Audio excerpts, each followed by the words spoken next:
Hello and welcome. My name is Anna and I'm delighted to join you today to celebrate all things Robert the Bruce. I run ScotlandShop and we're all about tartan. We make clothing, accessories and interiors products in every tartan you can dream of, including of course the Bruce tartans. All the fabrics are woven in Scotland in mills that are hundreds of years old, and every tartan has a story. But we're about much more than the product. This is Scotland, full of passion and history, and we love to tell the story of places, clans, products and tartans. So let's forget the other 2,000 or so tartans and focus on Bruce today. Robert the Bruce, who was King of Scotland from 1306 to 1329, freed Scotland from English rule by winning the decisive Battle of Bannockburn and achieving English agreement to full Scottish independence in the 1328 Treaty of Northampton. The Anglo-Norman family of Bruce came to Scotland in the early 12th century and was related by marriage to the Scottish royal family, and hence the 6th Robert de Bruce, grandfather of the future king, claimed the throne when it was left vacant in 1290. Today the highest concentration of people with the Bruce surname is in Aberdeenshire, Moray, Angus and the Shetland Islands. There are 4 Bruce tartans for us to explore: the Bruce Ancient, Modern, Weathered and the Bruce of Kinnaird. The Bruce of Kinnaird goes back to the link to the royals and is a variant of the Prince Charles Edward Stuart tartan.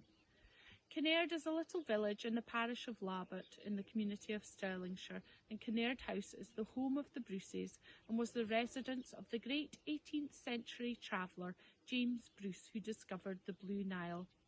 You can still visit the house today if you're over in Scotland, and the Bruce of Kinnaird tartan comes from this line of the Bruce family. There are over 2,000 different tartans. To begin with, there's an awful lot of Scottish clans, and on top of this, each clan can have many different tartans and names associated with it. Names associated to the Bruce tartan and their sets include the Carlisle, Carruthers, Crosby, Randolph and Stenhouse. Each tartan can then have further variations, and the most common of these are ancient, modern, weathered, hunting and dress. Before 1860, fabrics were coloured using animal and vegetable dyes and plants that could be found naturally.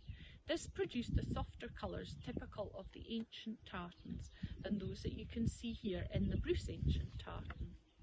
The reds become more, scarlet reds become more orangey, the greens become more mossy, and the blues, there's none in Bruce, but if you have blues then they tend to turn into more of a sky blue.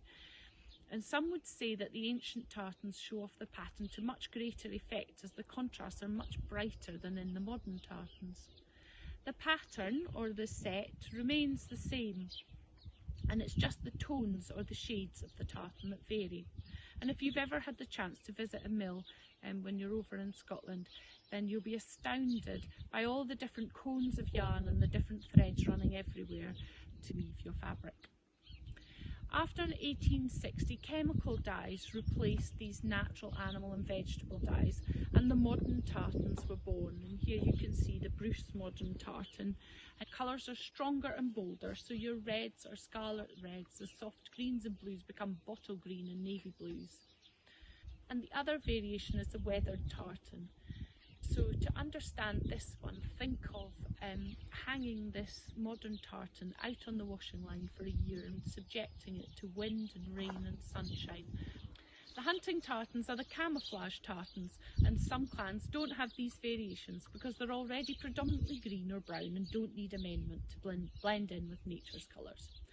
Finally, the dress tartans were designed, as the name suggests, for celebrations in Highland dance. The set or pattern of the tartan remains the same, and the main colour is changed to white, or extra white is added to the pattern to give it a brighter, more fancy appearance. In addition to the different tartans, every clan has its own clan crest.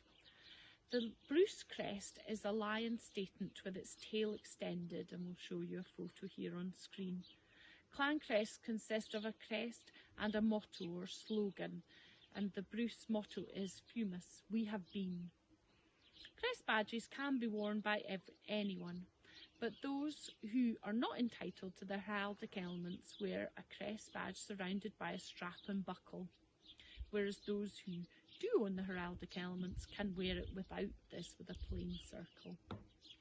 The strap and buckle represents that the wearer is a follower of the individual who owns the crest and motto, so clan members who wear their chief's crest and motto surrounded by the strap and buckle show they're a member of the chief's clan or family. The current chief is Andrew Bruce, the 11th Earl of Elgin. He's prominent in Scottish affairs and he's convener of the Standing Council of the Scottish Chiefs. That concludes our roundup of the Bruces. I hope you found it interesting, as I certainly have. And if you need any help finding your tartan or exploring your routes, look us up on ScotlandShop.com and get in touch. We do love to talk tartan.